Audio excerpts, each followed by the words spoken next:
recording. All right. Okay, And then all right. they either submit them directly with Okay, us guys, with we get paper rolling. copy. They will. Wendy has sent us our homework. She's gonna go over that with us today and answer any questions that we may have. And we're just continuing our work on the zoning revisions, so. Wendy? All right. Well, today, while it was technically a few pages, it's a lot of work. It's a lot of discussion because it has to do with a lot of things we've been discussing up till this point. So what you have today is the zoning districts, which is a revised structure off of what you have now, and a focus on the principal uses, which is, we're really talking about the main uses of the land. So accessory uses like sheds, pools, we'll talk about those later. This is really about the main uses. And so I'm gonna go back up here because I skipped an entire chapter. So we have the establishment of the zoning districts. Here is kind of where we stand. Now, I'm gonna skip down here a little bit to this next one because I think this is easier to look at. This is a transition table, which is really intended for, somebody comes in 2 years after this code is adopted and they've got some paperwork that says, I had an R district, what does that mean now? That shows that how this could translate. I'll talk to Marvin, but, a lot of times we leave this in here as guidance. Sometimes they want it in the adopting ordinance, not in the code. We'll figure out where it goes. But this is good to talk about the change in structure here today. And this is not to say this is what we have to go with, but this is just based on our preliminary discussions. One of the early discussions was you have one residential district now, and to split that out into at least 3. Actually, just before everybody's coming in here, we were talking about maybe there's a need for even a 4th. We can get into that. The idea is a new R1 would be the areas where probably really your newer residential subdivisions that have single family primarily is the principal use. R2 would be your older neighborhoods, especially those around downtown. It would be reflective most closely of your current R district, which allows single family and 2 family, as well as conditional use for multifamily. And then an R3 district, which would be the focus of some higher density attached, the bigger apartment buildings and stuff like that. You obviously have some areas around your downtown now, right across the street and everything like that, that have some fairly large apartment buildings, and we'll make sure that, again, we're not trying to create a lot of non-conforming uses, so we want to account for that. Your current house trailer district, what we are doing is we are calling it manufactured home park district. We are keeping it as a district, but we are essentially discontinuing it, meaning it's in place now, and we are going to keep it so that it doesn't become these huge non-conforming parks. People will be able to replace their mobile homes or their manufactured housing in those parks, but no new districts will be able to be created after this is effective. We'll talk later, but permanently siting manufactured housing that meets all the housing requirements has to be allowed by state law, so that is accommodated elsewhere. But for the trailer parks that you have now, those will be restricted to where they are now. And this way they won't be a non-conforming grandfathered situation. They'll be allowed to continue as of right. The other current districts, they read a little strange in your current zoning ordinance. They technically exist. Your business type B is kind of vaguely referenced.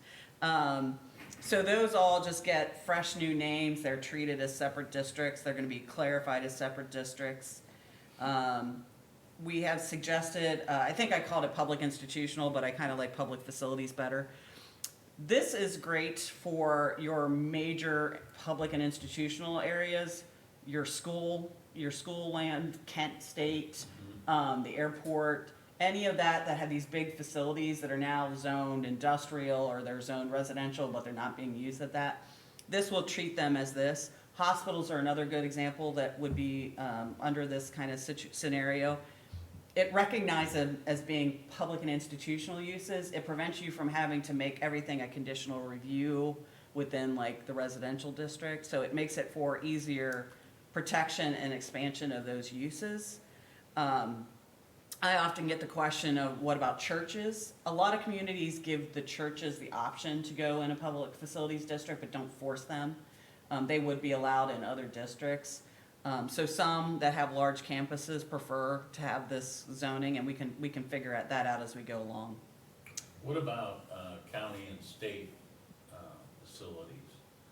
That's one where. That's the county seat. Yes, yeah, so that's one where it really kind of comes up to how best to treat it, a lot of times on an individual basis. So the courthouse, for example, sits on one little property. It doesn't really make sense to make that a standalone zoning district. But if there's a major facility, many acres, that are surrounded by neighborhoods or something like that, sometimes it makes sense to make it that way. So that they, again, not so much that they're not allowed now, but that it's kind of a recognition on your zoning map, there's a public facility here. You need to recognize that they're going to continue being whatever, hospital or whatever it may be. Because right now, what's the airport zoned industrial? Yeah. Yeah. It is. What I was gonna say is along that line, but it's in the industrial park, we have District 11, ODOT District 11's down there Yeah, in our industrial park. I mean, so just throwing that out there as far as, where we try to pick these in and put them in Yeah. the box. I've worked in communities that have large metro parks and everything like that. Again, they look like they're zoned in, and actually on a zoning map, it's funny when somebody preliminarily looks at it, they'll go, "My God, that's a huge vacant piece of residential land." No, it's not. No, it's a park. It's, Yeah. So it's not like we are going to mandate that people have to be in it. But usually what we start off with when we establish these are the easy ones, the ones that, city-owned, county, state, that just make sense. Okay. Hospitals are usually very happy to be zoned this, not residential, those kind of thing. And then again, you can extend that out to, churches with major campuses, know that this is out here, you're still gonna be allowed where you are, so that's kind of one of those things. Cause you had talked about the hospitals and all that type thing too. Yeah. What do we do, or where do you see this going, like, as soon as we get this in, the first people that are gonna knock on the door is probably gonna be the homeless shelter. Right, So what do we do from there? You have, because now you're kind of narrowing it down to where they're allowed, where they're not going right now to Board of Zoning Appeals and asking for conditional use. Now you're gonna have a spot for them, correct? Is that what, or what do we do there? well, so that is a very good question, and it's one I try to deal with in the use table. So I do have language for the formal names for homeless shelters. So we will talk about where they should be best situated, based on some practices I've dealt with. Okay, Typically, when communities create a public institutional, public facilities district, they don't zone open land, like vacant land for this. okay, So if they want to go to a green or some place that is not zoned this, they would have to get the zone changed. So they still have to go through a public hearing process. Yeah, I can't think of one community that has this where they preemptively zone vacant land, public facilities. okay. Unless like, hey, we're gonna start construction on a wastewater treatment plant or something, so we're just gonna go ahead and do that. In the first round of zoning, when we adopt this, it's usually just pre-existing public facilities. Okay. So when we talk about the use table later on, and we talk about homeless shelters and the like, we aren't just saying, some communities would say your only option is to go into public facilities, which forces them to do a zone change. Most communities pick zoning districts where they feel it's appropriate, and we'll talk about how we I put it down preliminarily here. So it may not, they could still be conditional use in certain zoning districts.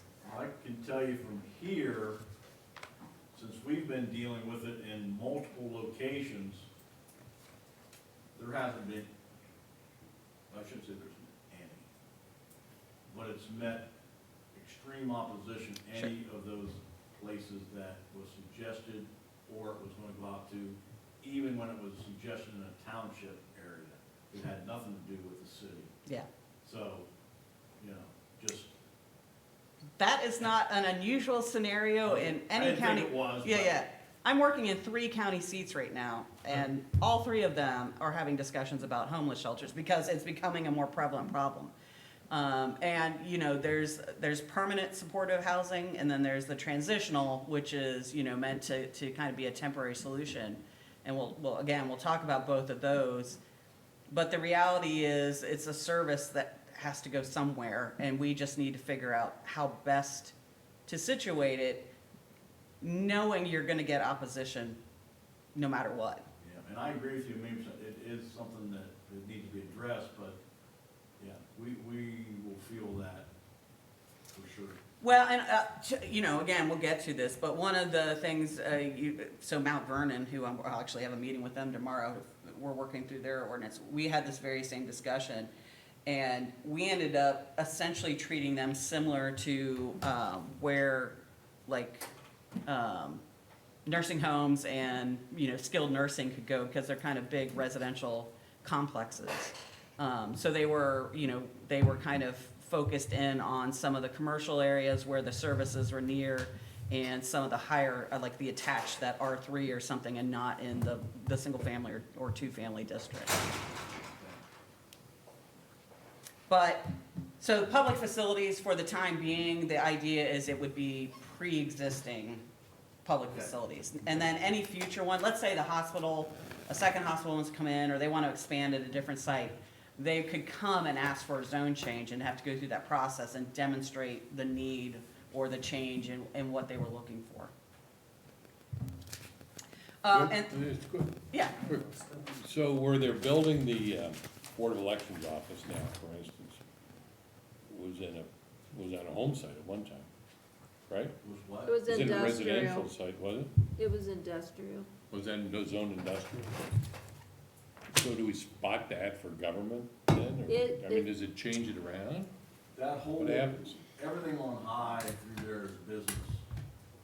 Everything fronting high on each side is business. So they went from industrial to business, and that's a use that's allowed in that zone.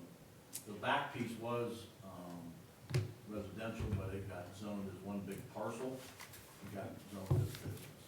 and so that gets to a good spot zoning question, is the intent of this is not to, you know, not to focus every single little, like I said, the courthouse, which is currently in the central business district, there's no need to rezone that little piece of property public facilities, because you know, government offices and stuff are gonna be allowed in the business district. So there's certain situations where it's not necessary. But you find a lot of public facilities now, like hospitals, school, your major school, Kent State, are usually zoned residential, which also can create a lot of complaints and problems when you're first permitting them and stuff. So this is an opportunity for some of your major campuses to kind of have a little bit of protection as a public facility, but not necessarily, like the churches, not necessarily say every single little church or thing, or little government office has to be zoned public facility. They will be accommodated in other districts. And that's one of the things we'll have a conversation about. You know, emergency services and stuff like that, we're not gonna worry about zoning, you know, they need to go where they need to go. You know, so they're going to be allowed to be considered in pretty much every district. So we'll talk about that as we go through these individual, the use table, which is the kind of critical piece we're gonna be talking about today. Yeah. So you brought up churches, and mostly they're in residential, Mhm. they're permitted residential areas, so that's not going to change. Correct, Okay. yeah. No, what we're saying is. They're pretty planted. Oh, yeah, yeah. No, I do, so there have been communities that have said, if you wanna be a church, you have to, I don't really particularly care for that, especially churches are protected through federal laws.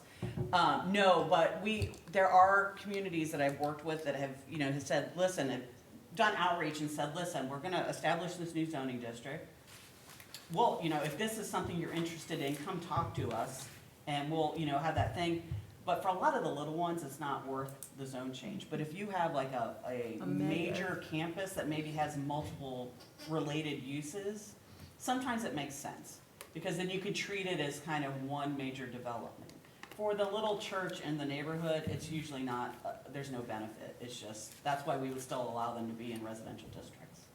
We'd have a big Baptist church on the south side, it could probably be a campus that, do they have, you know, I mean, they have outdoor recreational with pickleball courts, they have a coffee shop, and they have the big, you know, and then way on back, the parsonage is back there, so I Yeah. can see that.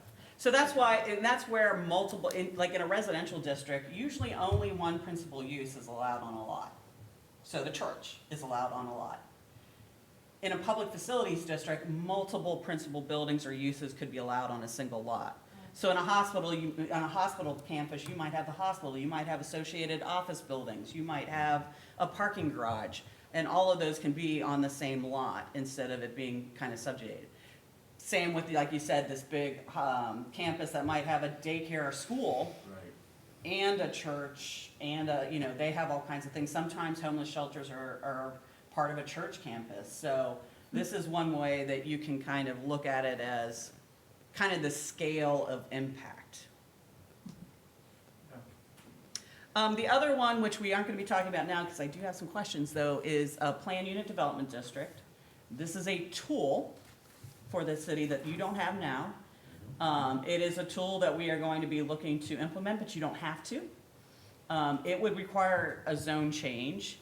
And one of the questions we'll get into is, you know, what do you want to accomplish with it versus avoid? So a lot of communities, and I think I talked about this in the code audit, a lot of communities end up, like Dublin, Ohio is notorious, that every single residential subdivision is a planned unit development. Well, is that really what you want to do? You know, that there, I think the intent was to have consistency in design and open space. Is that really what you want to do? But, however, it could be a really great opportunity if you are thinking that in the future you might have somebody come in and do a mixed-use development where they have all kinds of different residential types, maybe some business mixed in, and they can look at it as one comprehensive plan for that site. And it's all, instead of trying to parcel it into all these districts we have, they can kind of do one presentation to planning commission and council and say, here's our grand scheme of things, this is what we want to do. And then council can say, oh, that's a great overall development, and approve it as one zoning district rather than, you know, 6 different districts. That's ideally what PUDs are meant to be for, is thinking big, you know, large scale, but over the course, especially in Ohio, where a lot of communities have allowed them to just do creative single-family subdivisions that have 20 or 30% open space, and then everything's clustered on another side, and who controls the open space? The homeowners association until they go defunct. So there's, some communities still want to have that option, and you could, but that's, I want to get a little bit more feel for like how that could best serve you without it being overused. Well, I can tell you right now that there's some discussion about development that could warrant that. Yeah, well, and I think we've had some of those discussions. Yeah. And again, that's the great thing about PUDs. You can write it to open it up to opportunities that you're not aware of, but also write it to avoid scenarios that you're trying to avoid. So if you don't want to have a lot of subdivisions that really don't have diversity in housing types, and then they have open space that's controlled by homeowners association, that may be fine for one development. In Dublin's case, what happened is now they've got 20 different zoning districts of single-family residential that every time somebody wants to change a fence, they have to go look at what that particular development allows. And that is an administrative nightmare. And I'm glad you brought that up, Mayor, because, yeah, we're right on the edge of that, Yeah. as far as possibly happening. Yeah, And it's going to involve everything, maybe some light manufacturing, some housing, to a box store, to gas station, to, you know, I mean, it's in restaurants, and so, so instead of it being, trying to figure out how the zoning structure you have now or even revised would fit on that, the overall development could come in as one cohesive development and say, here's our large-scale plan. They can schedule it out, and they can say, listen, this is phase 1, we're gonna focus on this, and phase 2, and we're gonna focus on this. And that way, you kind of give an overall thumbs up to it, and the zoning binds that development plan to that site. okay, that's what, Yeah. okay. And then that originally, say a place like 100 acres is. Yes. That goes to planning commission, they kind of, because it really, right now, it is a straight up phase 1 type thing, Yeah. phase 2 type thing, phase 3, and then a phase 4, which I'm gonna guess, would you say 20 years down the road, Mayor, for phase 4 maybe? It could be, yeah, But- it could be. It is very similar to what you're talking, so that would come to planning commission. And then go to and you would council. Put it in one of whatever you have, So it would be a zone change with an approved development plan. okay. And the development plan would be, like you said, we could say that, oh, they could tell you what the schedule is. Listen, we plan to get this done in 4 years and this, you know, and kind of phase it out. Okay. It gives a little bit of flexibility and creativity for large-scale development that you don't have to like Where's try to that? pigeonhole into pre-existing Can't tell you. zoning. The rest of this language in this little thing is just about like zoning district establishment. I can talk with Joshua. One of the questions, I think on your, maybe, I don't know if this is the official one, I was like, are you doing all these signatures and everything like that? But this is all boilerplate language that sets out that the zoning map is part of the zoning code, how things are interpreted. The new language I have is zoning of vacated properties. If you have a paper street or something like that that ends up getting vacated and, you know, the zoning, then you have to, I think this is, yeah, so the zoning kind of joins forces there. Annexed territories, basically, it's, and this is by state law, if you annex township land, it actually continues to be township zoned and enforced if there's township zoning until such a time as the city zones it however if they there's want to. not? Huh? What if there's not zoning? Then it's not zoned until you zone it. Till we zone it? Yeah. A lot of times what I find though is there's an annexation agreement that says, you know, once we kind of start the annexation process, we're gonna start a zoning process, and they usually don't wanna come in unless they know what you're gonna do with their land, so. Could we at least put on a map the surrounding township land, you know, what its zoning could be in order to fit into, So Plan? that would be traditionally what you would do with like a land use plan and have like essentially kind of in your master plan. Yeah. I don't know if they're looking outside of the city. A lot of times that's what you would accommodate in your master plan is you would show, okay, this is what we have in mind for the area outside of the city so that when it comes in, you kind of know what direction you want to go with. Could it change? Yes. But that would traditionally be done through that kind of master planning process, yeah. okay. Cause land, we can't write any zoning on it till it be ours, cause Right. the zoning's the law. Well, yeah, but, you know, But in we the could event that propose- we could annex it, you know, we'd already have an idea of Cause I don't believe any of the township land that borders us is zoned. Dover Township is. Dover has zoning? Okay. Yeah, they do. Cause there's Yeah. only 3 in the county, I couldn't think Lawrence and. Dover, Lawrence, and, Yeah, I do, but it is in state law that if you, let's say you annex any from Dover Township, that continues to be zoned and enforced by the township until you change the zoning.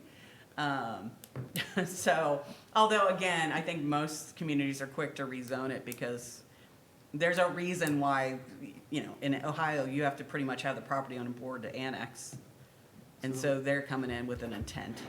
Would that overwrite in our code now, it states any new annexation is zoned residential until we basically label it? Would this overwrite that? This would override it. Okay. Because I don't think you can have automatic zoning per se, where it's just magically zoned without a hearing. So this is the traditional, basically, it just continues as it is until you choose to zone it through the public hearing process. So just make it part of the annexation process. That's usually what happens, yeah. I like it that way, cause then if it's stuck on industrial, we don't have to label it residential and then go through the process of swapping. So now we get into the gist of what we have already kind of started talking about, which is the zoning districts and principal uses. I kind of gave you the overview of the district structure. And these are the purpose statements and kind of general regulations for them. the manufactured home park district, this is kind of a purpose statement, but this is where it kind of sets out that the purpose of this is just to protect existing parks, and that it can't be rezoned, or there can't be new zones after this. Again, manufactured homes is still gonna be allowed in the city, but it's just gotta meet all the other standards, just like every other house. Are we allowed to limit the expansion of the current ones then, or is that not allowed? Well, I mean, they wouldn't be able to rezone it, so they wouldn't be able to expand. Okay, The boundaries will be set. okay. Now, what this does do is allow for somebody, like, to, if they take out an old one, they could put a new unit in, and it would allow for the traditional kind of accessory office space or whatever, the swimming pool, whatever they may have.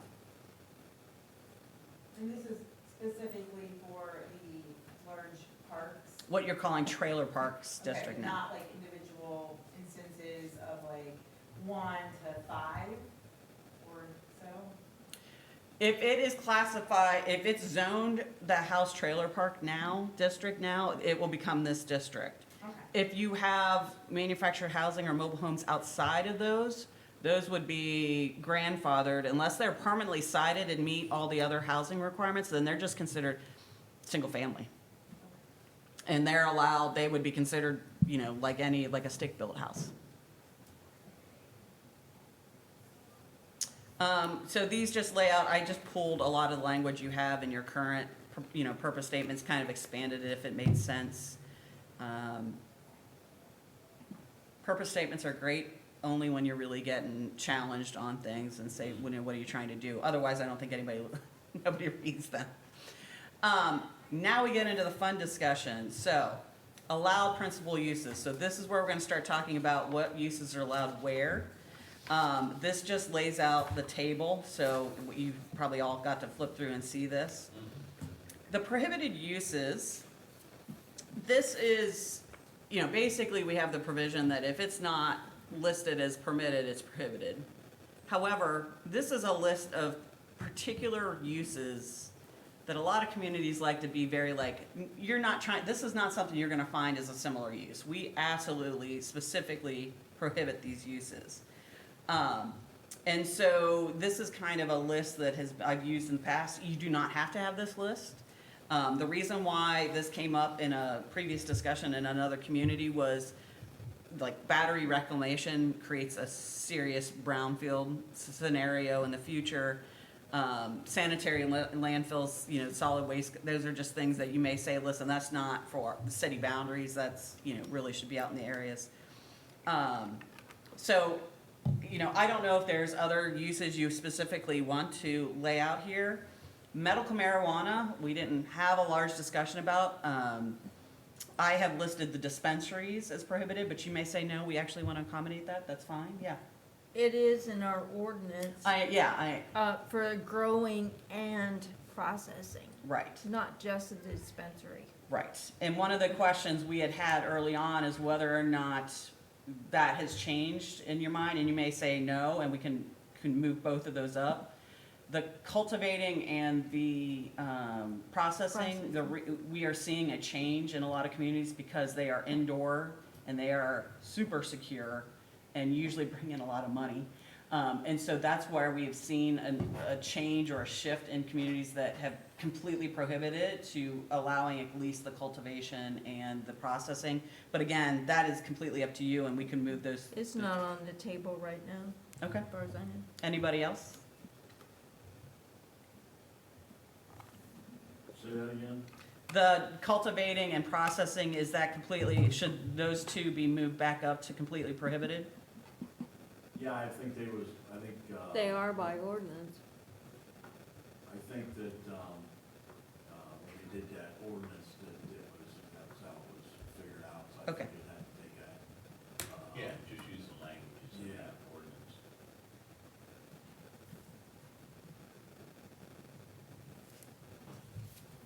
Okay.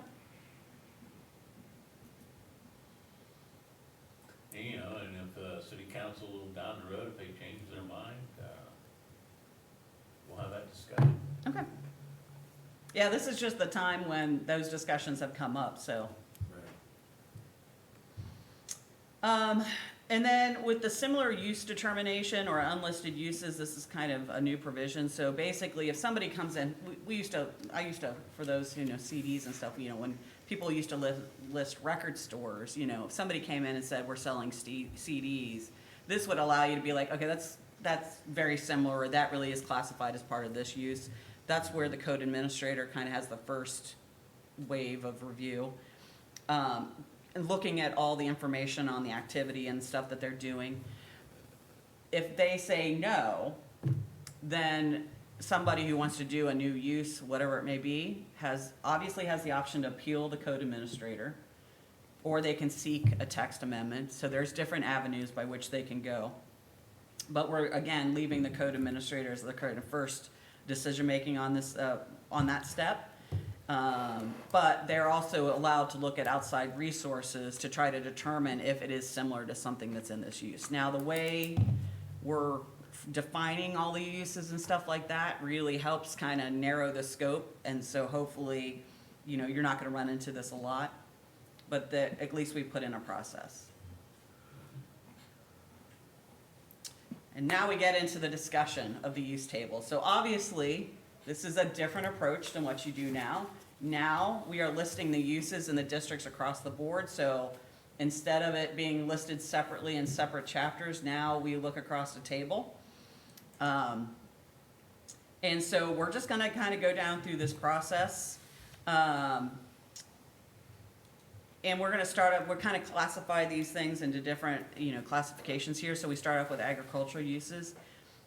And one of the questions I had about agriculture, because this was unclear to me, is livestock. And I'm not just talking about chickens.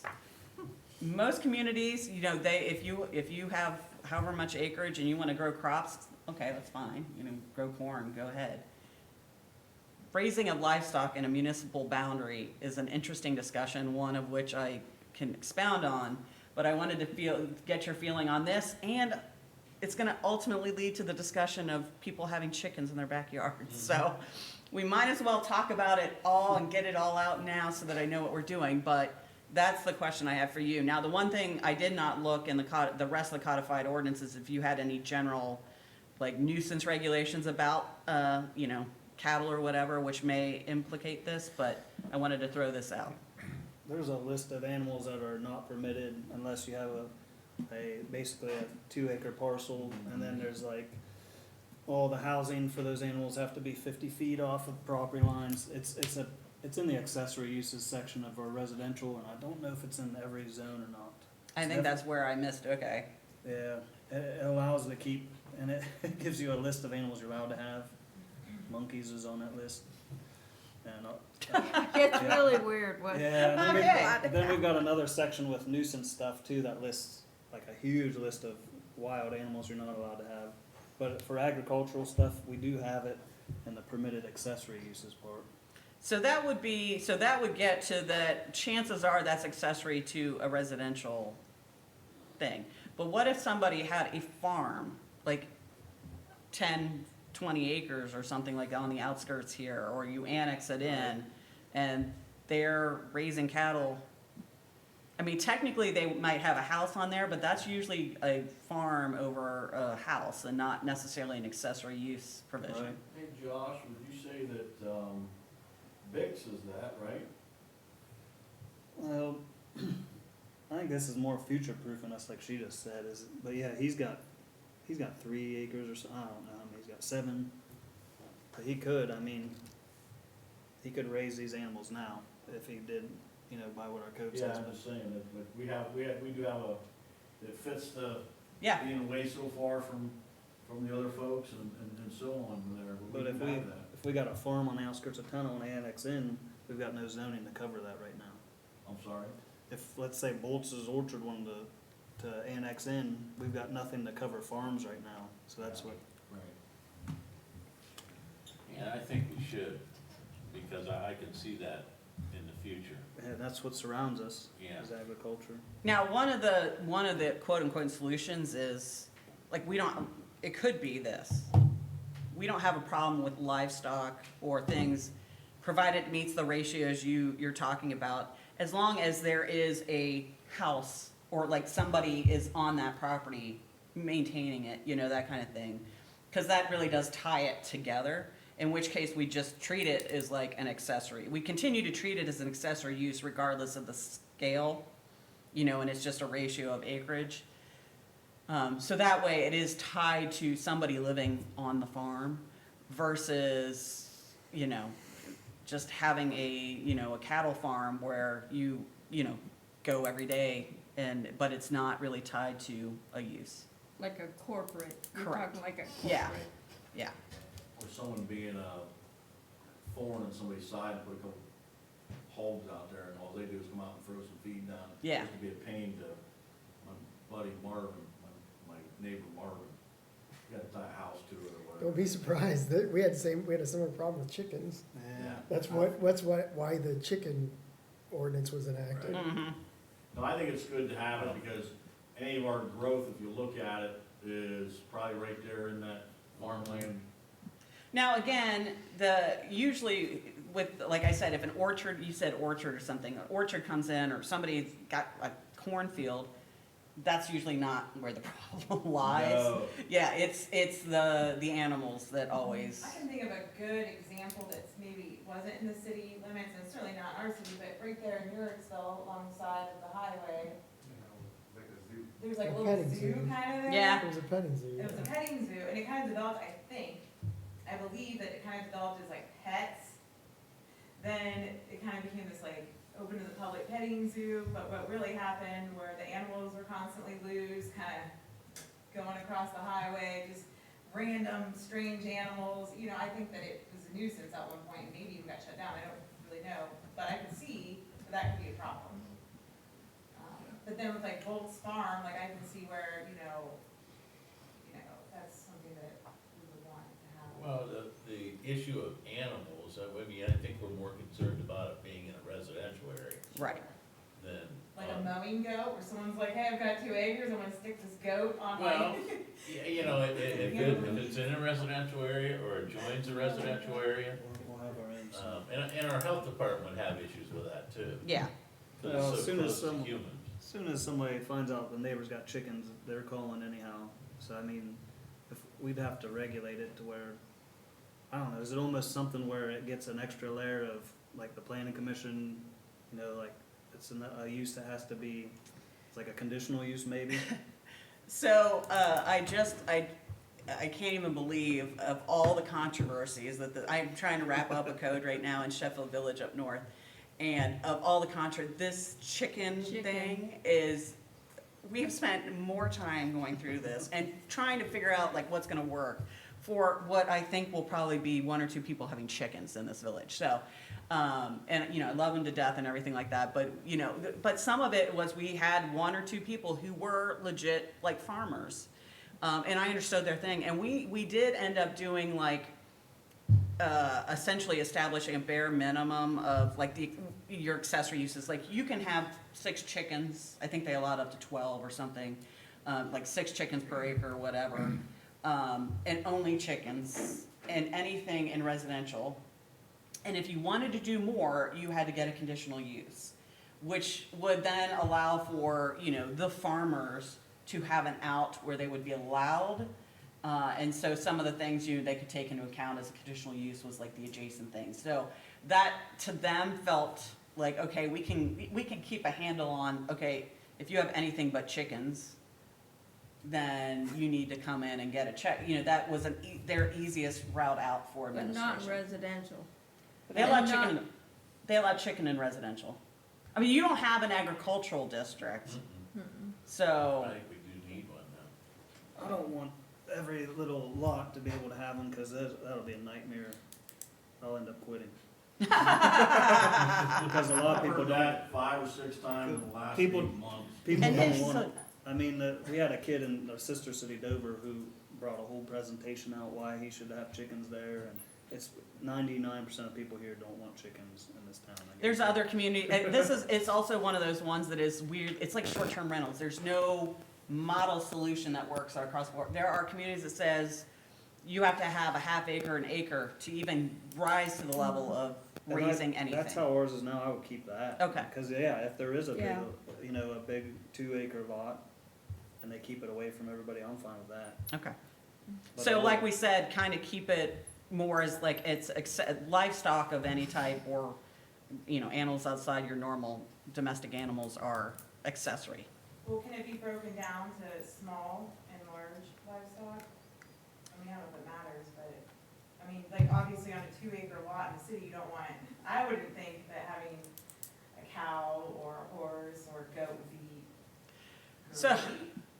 But that's large animal, and then there's small animals, so like rabbits. But there's also livestock. medium animals, there's the goat that is in between. This is, and I laugh only because it's a struggle. Because Sure. it does seem like that would be the simple solution, but there's a lot of argument, and like you'll have people with like, come and argue for like support goats and, Oh my that kind of gosh. thing. Yeah, Wow. no, there's a famous, I wasn't part of this, but there was, it was like an all-out war Support goats? down by No, Cincinnati. there's no Support such goats? thing. Emotionally support goats. So, one, again, this, I'm gonna look at Josh, Well, because there's those you're pigs reinforcing that this. people- Like those pet, Yeah. pot-bellied pigs are huge. Yeah, so, the other, again, I've got 20 solutions, it's all about finding the right one. And this actually was Xenia, so another county seat dealing with it. And I think they had this beforehand, I think I just cleaned it up. They actually use a table that's based off of USDA language that basically is animal units. And it seems so convoluted, but it really is legit term. And it's like, per acre.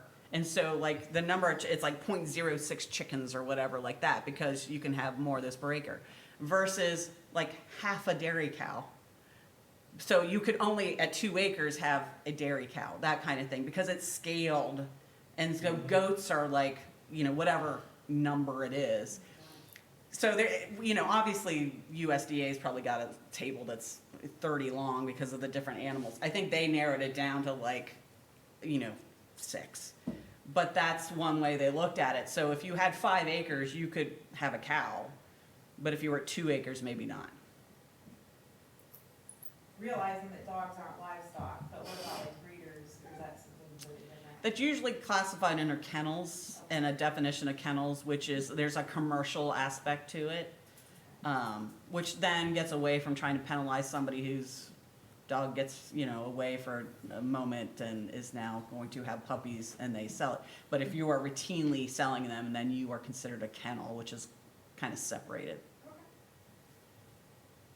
So it sounds like kind of trying to stick a little bit closer to what you have now. And you want the numbers so you can look at it, see what. Yeah, that would be great. It's 1161.18C is where it's at, 1161 dot, 18C.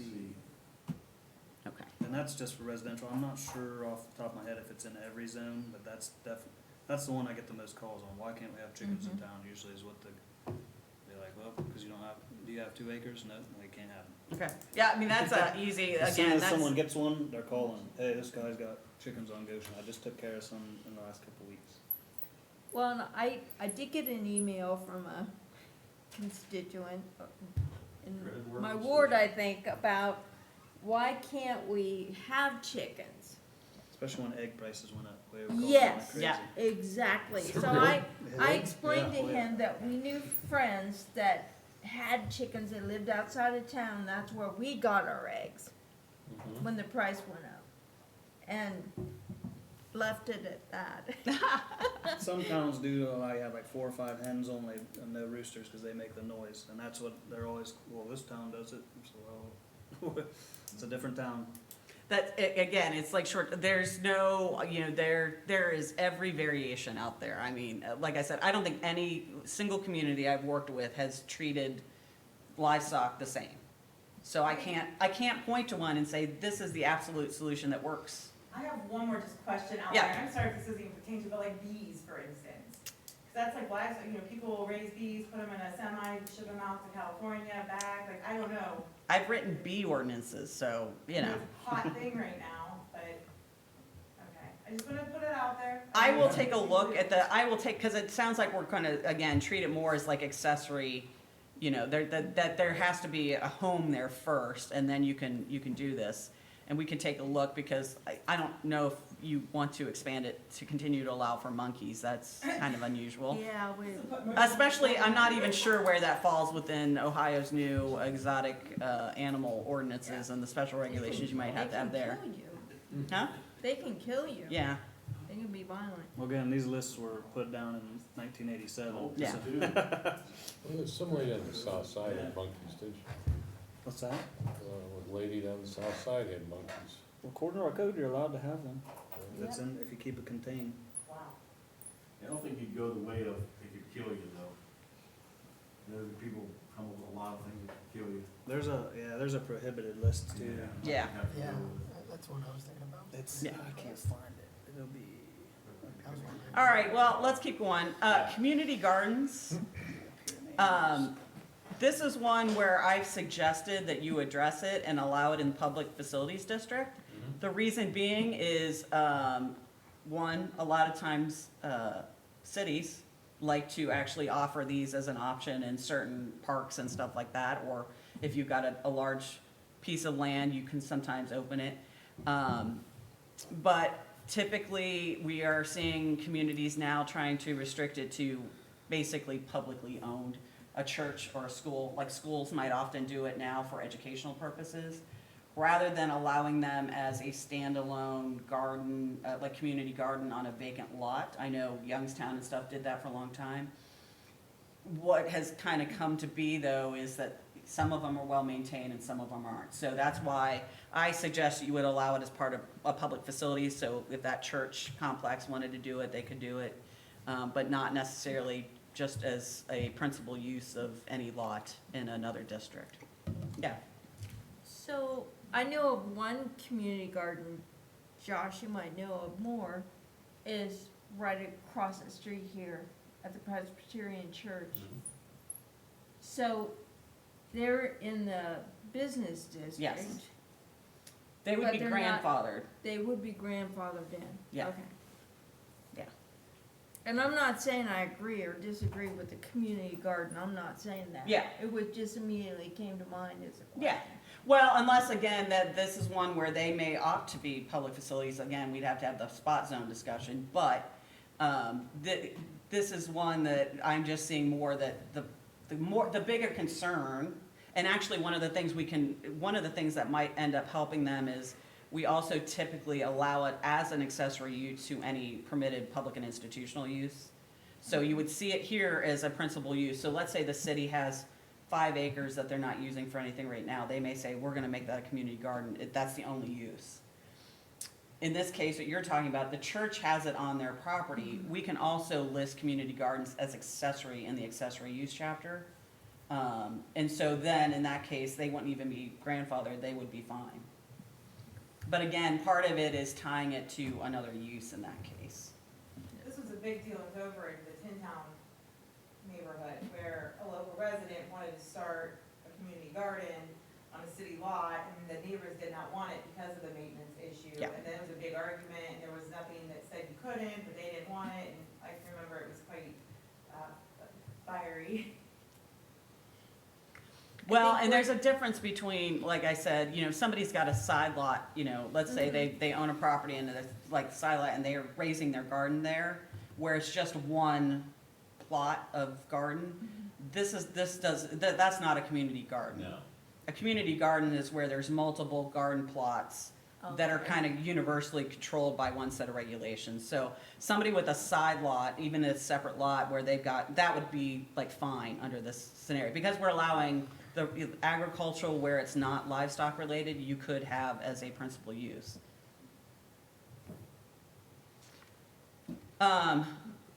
Beyond that, greenhouses and stuff like that, we've addressed later on as a commercial use, so, you know, Lowe's or whoever, if they wanna have their greenhouses, they can do that. Residential, I've broken residential up into household living versus group living because of all the conversations we've had. So household living is your kind of traditional residential, opportunities. Multifamily, I left it as conditional in R2. Again, the R2 becomes what is your current R district, which allows for single-family and two-family, and then conditional multifamily. And that would also be allowed in this new attached residential district. Single-family uses would be allowed across the board, and then two-family, we have it, I have put it as conditional in the new R1 district.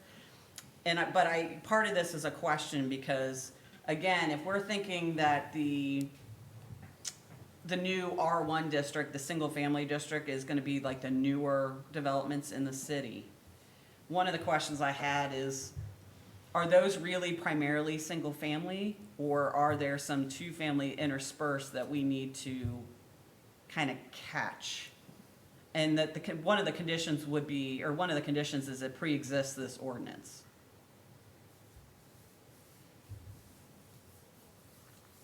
And this may be one where you're like, I'm not certain I'm because, just trying to think of Yeah. newer developments though, you know, Lavers up on Second Street's all single family,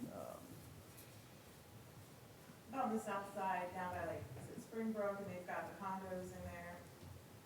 And it's like all single family, but then right behind it is the, like, duplex condos.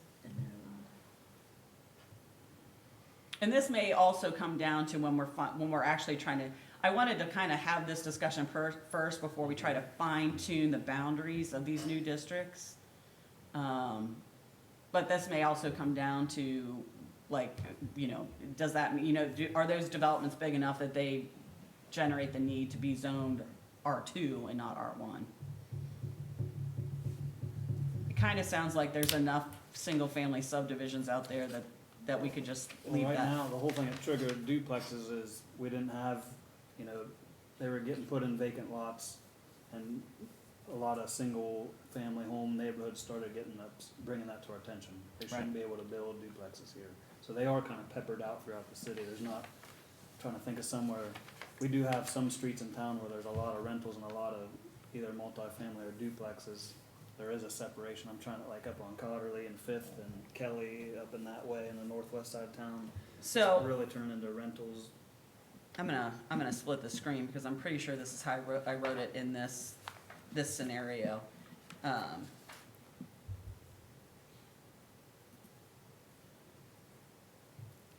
on, move down there. So, on the two-family question in the R1, which again is supposedly single-family, I left it as conditional with the caveat, like I said, that the two-family dwellings are permitted in the R1 district as if the applicant can demonstrate that it existed on the lot prior to essentially what is the effective date. What I'm trying to do there is to prevent the creation of a whole bunch of non-conforming two-family units, but not allow new ones where they didn't exist.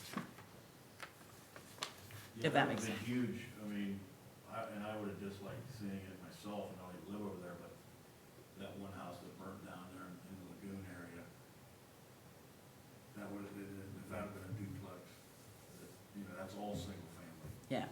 That whole allotment is all single family. So this will protect what's there. But not allow new ones to go Right, in. If that would've been a duplex burnt down, it could've been a duplex, 'cause Yes. that's what Right. it was before. Right.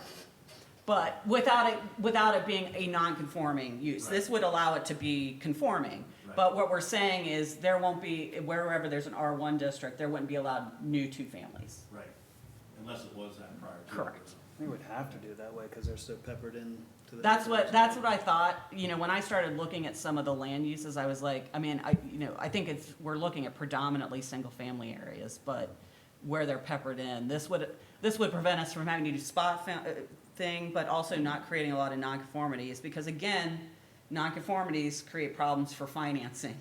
And the last thing we need to do is create financing issues where a bank's not gonna loan people to buy those properties up. So that conditional use is only meant to protect the pre-existing ones. So it sounds like we're okay with that.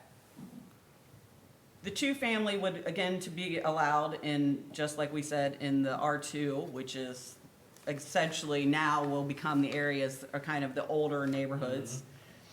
One of the discussions that came up, I mean, Joshua and the mayor, you and I were having this discussion is, and I actually kind of face this is, if you're thinking about the concentrated neighborhoods around downtown, the big swaths of your older neighborhoods, one of the questions I posed is, do you have a lot of 3-family or 4-family that were peppered in there that we need to address? Or is there a need for a 4th residential district that's kind of a transitional area that is like very close to downtown, the CB district, that maybe would allow for like row houses and 3 and 4 as of right to build up that population closer to downtown, and then have the larger, older neighborhoods be R2, you know, that kind of thing.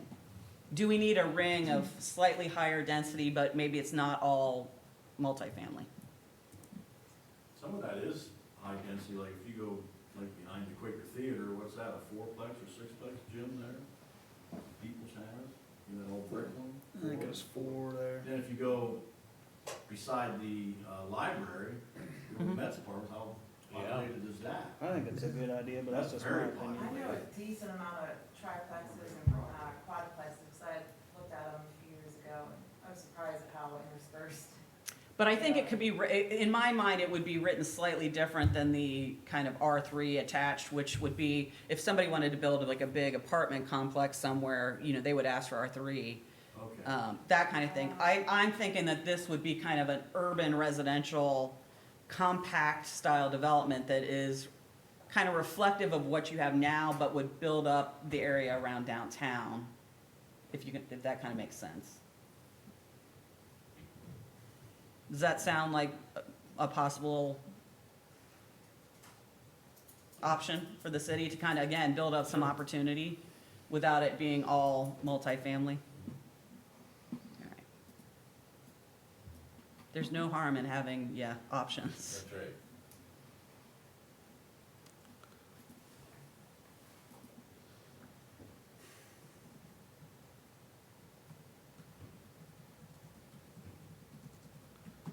I mean, most of our vacant lots have been bought up by somebody building a duplex. Yeah, That's what I'm most, in thinking the last, like- since I've been here, that's what they've been. St. Clair area and just on the outskirts, it's all in walking distance. I mean, you put a little more dense and affordable housing in there, that's already what's there now.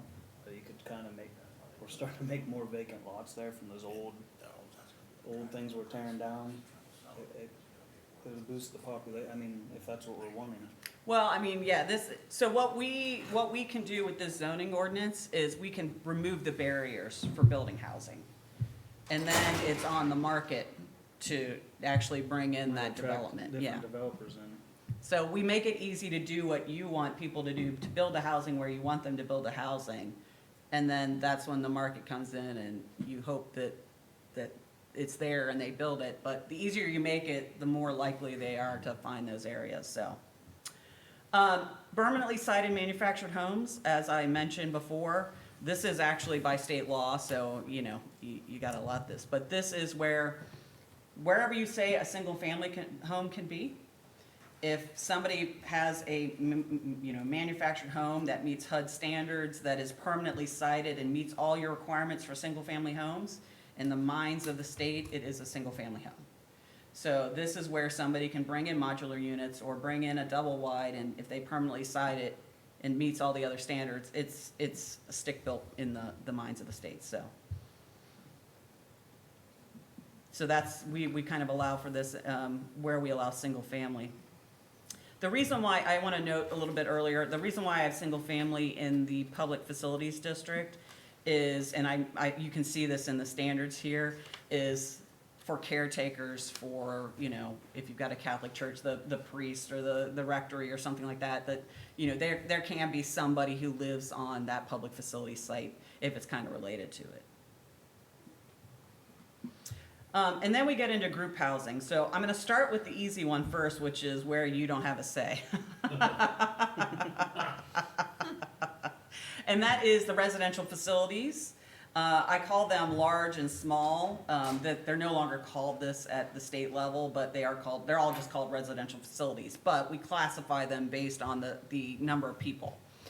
The state basically says that residential facilities, the smaller size, that's usually up to 5 people, or in one case, depending on the services, up to 8. It's a very limited services that they are providing, and it is very defined by the state. But the state says if they're the small ones, you have to allow them where single family are. If they're the larger ones, you can allow them as conditional uses where multifamily are allowed, including 2. So these are what they used to call group homes, but they are not like sober living. They are strictly defined by the services they provide, and they're typically physical impairments or mental situations. So there's a lot of things that don't fall within this, but these are ones you have to allow by state law. Skilled nursing or personal care facilities, the reason I use this terminology is, again, the state has a really good definition of skilled nursing and personal care. That is what we classify our nursing homes, our memory care units, our assisted living, all of those type of care services fall within that. So this is where we start to get in the discussion we started down earlier with the homeless shelters and everything like that. So with the skilled nursing and personal care, what I've done is made that conditional in the attached residential, so the multifamily district, which we don't have on the map yet, but we will at some point. I've also made them permitted in your commercial districts, except for your central business district, and then permitted as a public facility. So if somebody wanted to build a new personal care facility or something, they could ask for the zoning. Permanent supportive housing and transitional housing are the state's definitions of the different types of homeless shelters. So those are the ones we have to have the discussion about. For the purposes of this conversation, included them in here and treated them the same way we would do the nursing homes, because they're kind of a similar scale and scope. So they would be conditionally considered in a multifamily district, or they could be, and I actually had them conditionally permitted in your lower intensity commercial areas, and then permitted in the general business. So this is where we have this discussion about how and where to permit these type of shelters. And again, if they want to come in and get a public facilities zone change, that would be an option.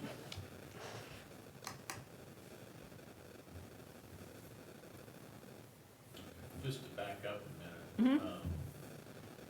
The residential facility, large and small. Yeah. We had an instance on Lakeview Avenue where a business purchased a home there and wanted to house, how many, 2, 4, Yeah, maybe up to 4. maybe up to 4? One would be no more than I that. think it was 3 and ended up being 2 because someone passed away.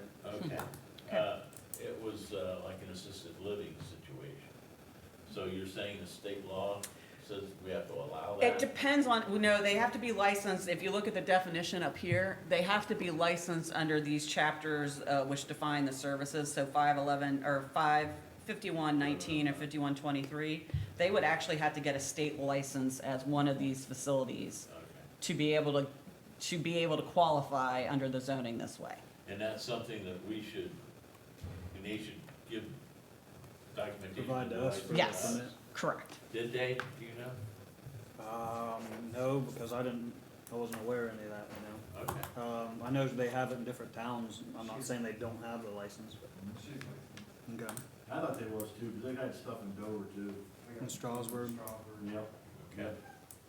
But look, through pitchforks and torches start coming out of the neighborhood. Oh, yeah. Yeah. No, I get it.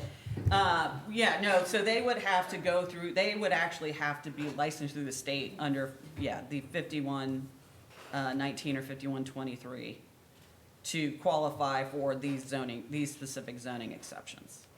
Because those chapters specifically say you have to allow them in single family or in the multifamily. Now, will that change in 2 years? I don't know, maybe, but they've changed the names over the years, but the qualifications for them have remained the same.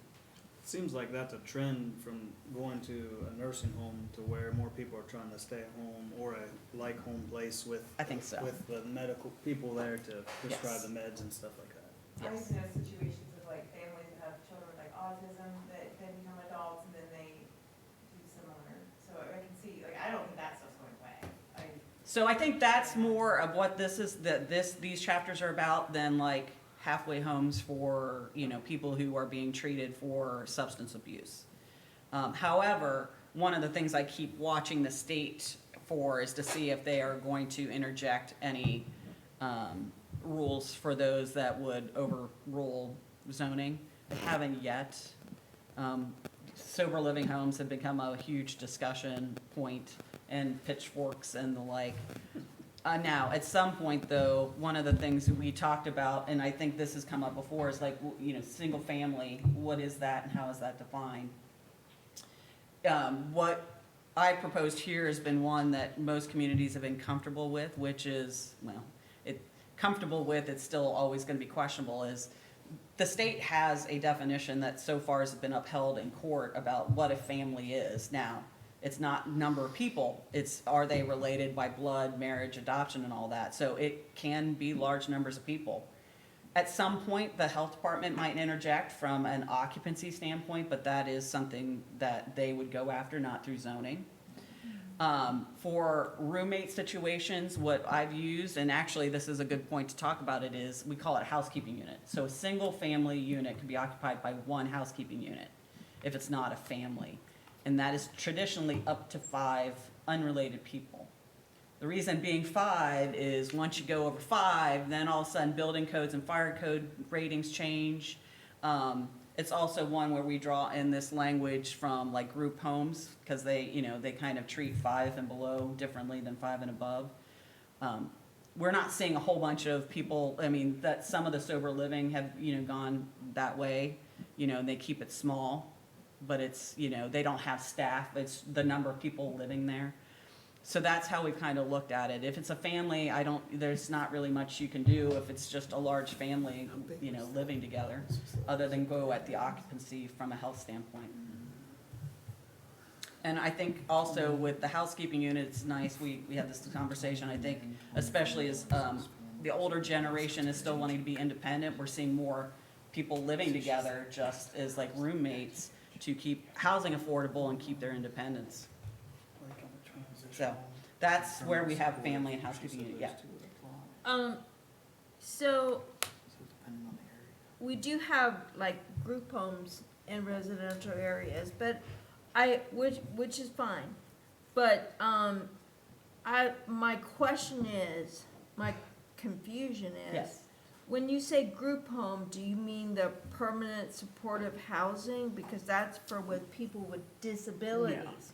So permanent supportive housing and the transitional housing are specifically defined in the state separately than these residential facilities.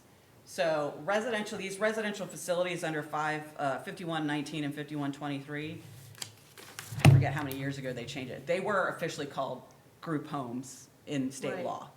So the residential facilities are what the state considers quote-unquote group homes. And so they just changed the terminology in the last few years to residential facilities. So your definition of permanent supportive housing, Yes, the key words here I think are, well, it includes the homeless, but individuals with disabilities. correct. So this is, I think you had given an example, I think a good example of like people on the autism spectrum who have outgrown like living at home and have some, you know, independence or semi-independence. Maybe they can't live by themselves per se. That permanent supportive housing is one that can kind of be that But it option. wouldn't necessarily be a homeless shelter. That Correct. would come under transitional.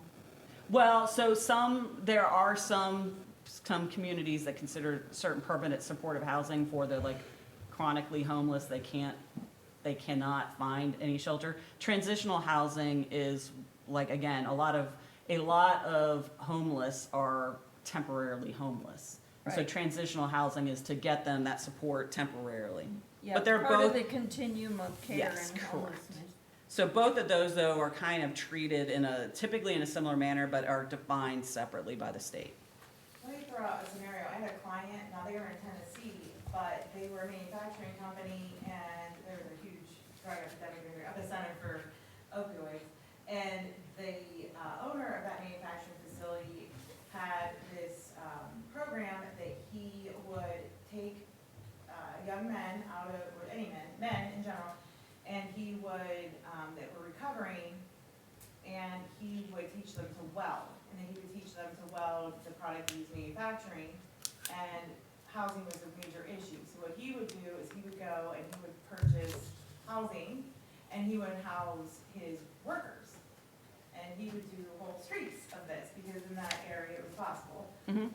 And then he started building such facilities as well. So he had apartments, like sometimes whole streets, and then he also then was starting to do like almost like a compound, like an Mhm. area. So I mean, that's just a scenario that, I have not seen that here, but I know that it's something that people do.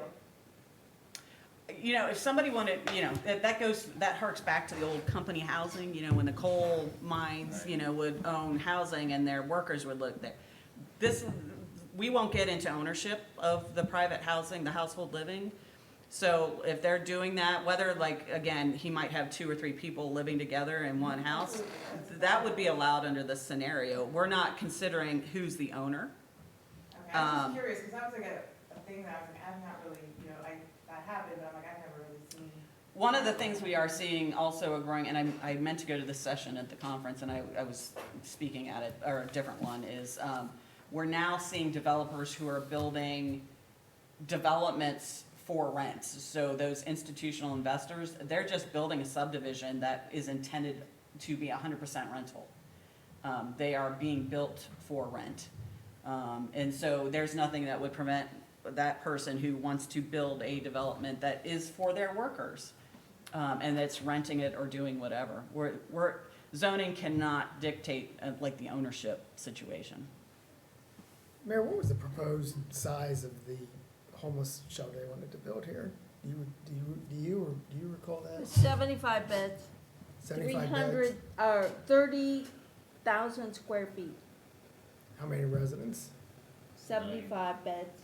75 beds, I think it was 90, up to 90 residents.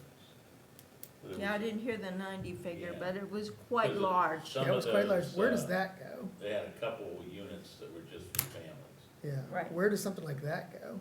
So I'm assuming, was that intended to be the transitional?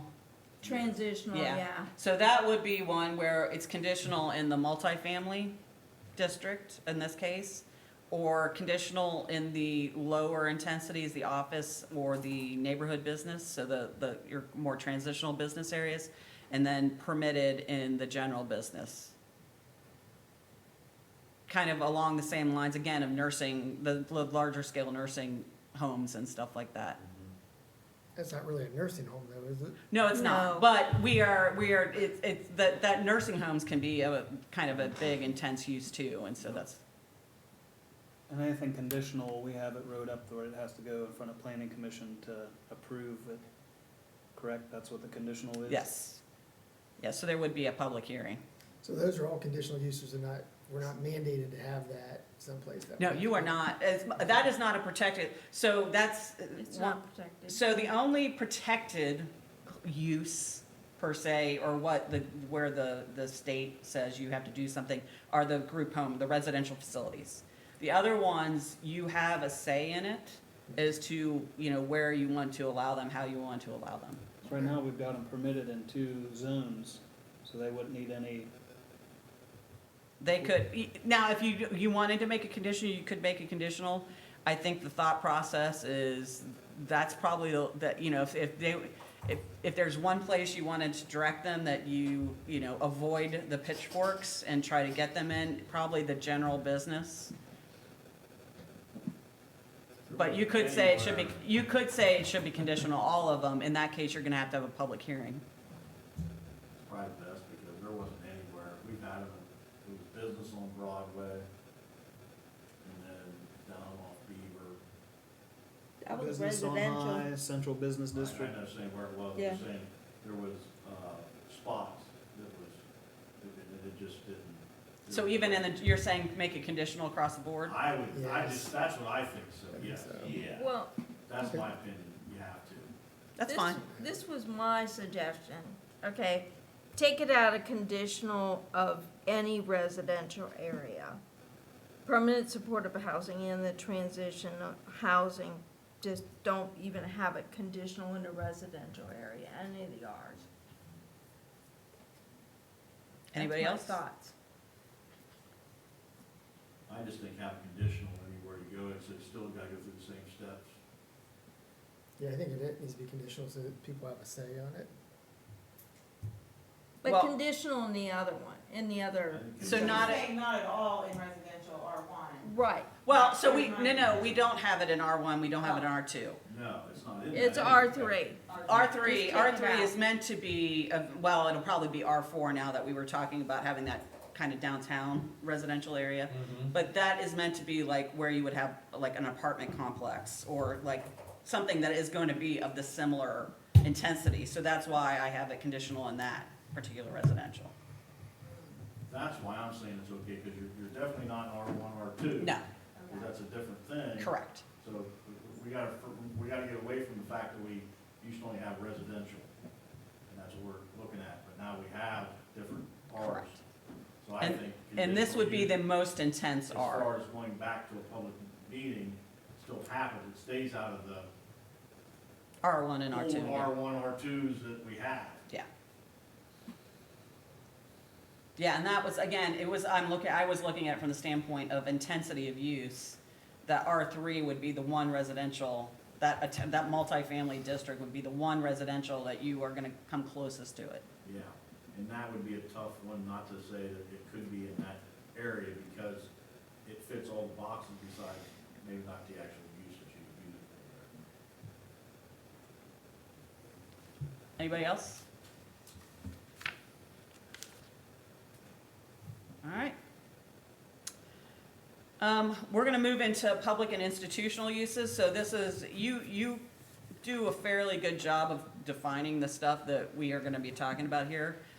Active recreational facilities, if you didn't read the definition, I'm gonna tell you what it is. It is publicly owned recreational facilities. So this is not somebody that's doing a pay-to-play, whatever, entertainment, commercial entertainment thing. This is a public park or kind of a nonprofit. So if the YMCA came in or something like that, they would fall under this as well.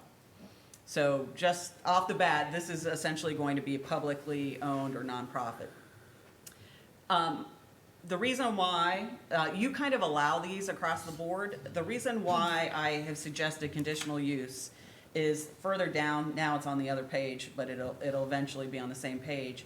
I have passive parks, open space, and natural areas as permitted, because those usually don't have a lot of major impacts.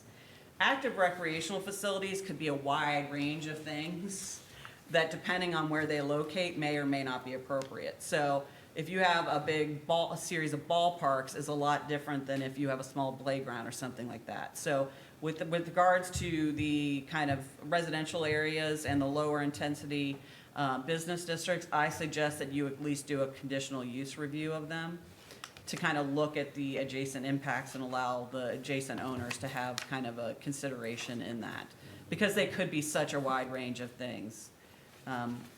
So that is the one difference, is where you allow any basically recreational activity is a permitted use in a lot of residential districts.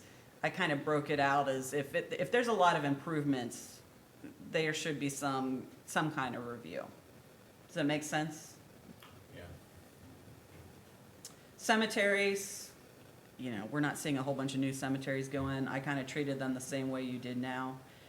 Cultural facilities, these are libraries, museums, institutions you have that again kind of fall within a nonprofit, museums and everything that fall within a nonprofit situation.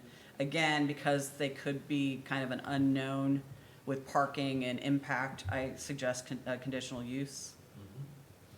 Higher education, This is one where I have suggested that this is one where if they're gonna do it, I would suggest that you make them rezone. Now, the one caveat to this is sometimes now they're operating out of more of an office scenario, the kind of, not Kent States of the world, the old Phoenix and, university or whatever sometimes. So that may be one where you might be okay with them in the business area, so. I don't know, any thoughts? Downtown Pittsburgh was completely revitalized by having higher education components moving into their abandoned buildings, some of the upstairs units Yeah. and stuff, like, so I see actually positive, like a benefit to that in some ways. So did downtown Wheeling, but the difference there is really the scale of it as Sure. well, so. Yeah, that makes sense, Yeah. absolutely. And I guess I don't have a strong objection to it, again, because there are some that could have an offshoot office, like Kent State's Design Center or something like that. University of Cincinnati has some offshoots that you might still classify as that. So this may be one where maybe it is okay in the kind of, especially now if we have some stronger central business district design standards, if they want to build a new building or something, that might be okay. So does everybody okay with kind of allowing them to be considered in the business districts?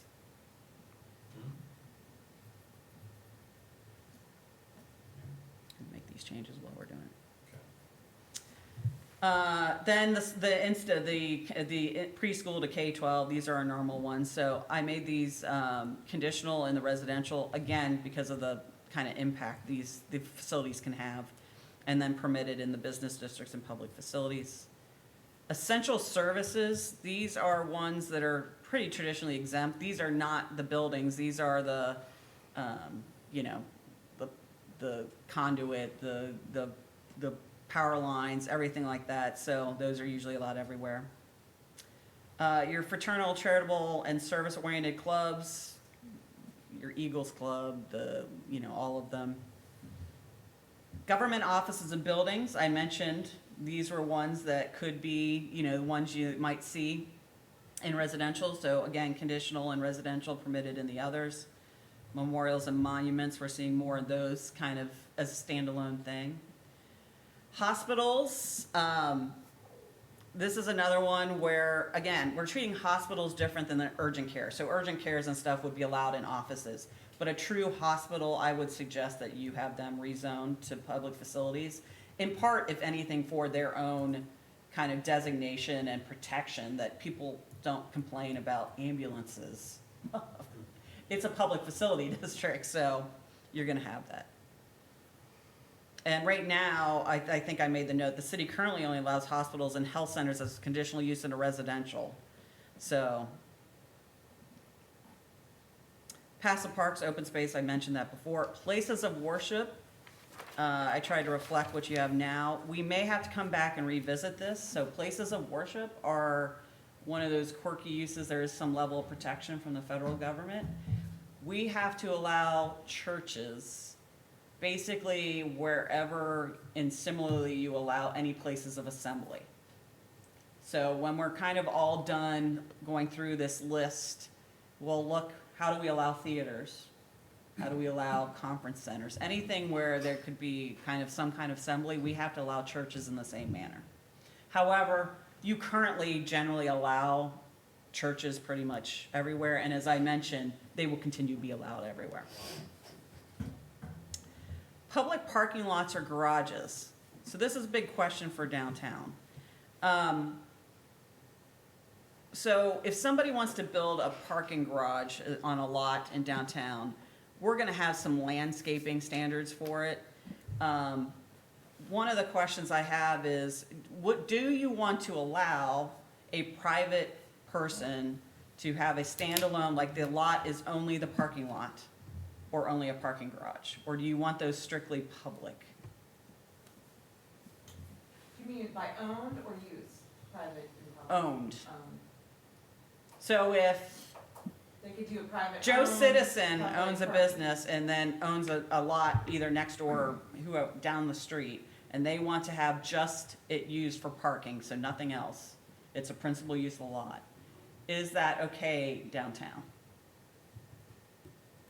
And used for both public and private. We won't dictate how they use the parking.